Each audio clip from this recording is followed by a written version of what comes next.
और पंचवटी के वृक्षों में थोड़ा अंतर है। क्या अंतर है?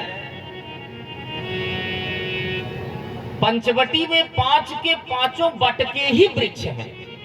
पंचा नाम वटा नाम समाहार, जहां 5 बट के वृक्ष हो उसे पंचवटी कहते हैं। और चित्रकूट में बट का वृक्ष केवल एक है, बाकी 4 अलग अलग वृक्ष हैं। क्या मतलब हुआ इसका मतलब ये हुआ कि भगवान के 4 प्रकार के लीलाओं का वर्णन श्री रामचरितमानस में है। कौन कौन सी? एक तो भगवान की बाल लीला, दूसरी विवाह लीला, तीसरी रण लीला और चौथी राज्य लीला। केवट ने 4 वृक्षों की तरफ संकेत किया, पाकर जम्बू रसाल तमाला।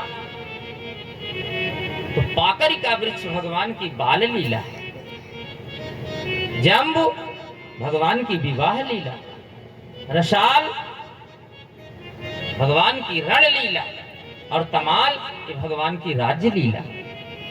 और इन चारों के बीच में जो बट का वृक्ष है, तो बट का वृक्ष क्या है?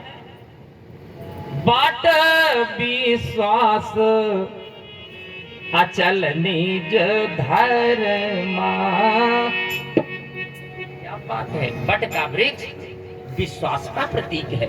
इन चारों वृक्षों के बीच में बट का वृक्ष मानो ये संकेत कर रहा है कि तुम्हें भगवान के चारों प्रकार की लीलाओं में विश्वास करना ही पड़ेगा। और जिसे भगवान की लीलाओं में विश्वास नहीं, उसका जीवन व्यर्थ। रामचरितमानस है भगवत प्रेमियों, वेदों को पढ़ने में कठिनाई का अनुभव नहीं होता, शास्त्रों को जानने में बिल्कुल कठिनता नहीं लगती। पुराणों को पढ़ लीजिए, किसी प्रकार का आपको श्रम अनुभूति नहीं होगी। शास्त्रों को पढ़ना आसान है, किंतु श्री रामचरितमानस को पढ़ करके उसके वास्तविक संदर्भों को समझना इतना कठिन है जैसे फिसलन वाले ढलान की जमीन पर, कोई जमीन ऐसे है ढलान वाली जमीन और उस पर खूब काई लगी हुई है, काई।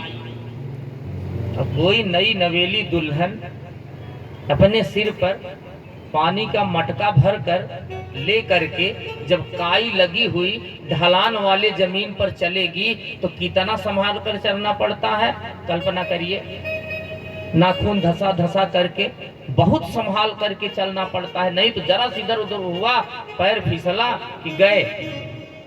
तो जिस प्रकार से काई लगे हुए ढलान वाली जमीन पर चलने के लिए, सिर पर घड़ा रख करके चलने के लिए बहुत ही सूझबूझ की आवश्यकता है।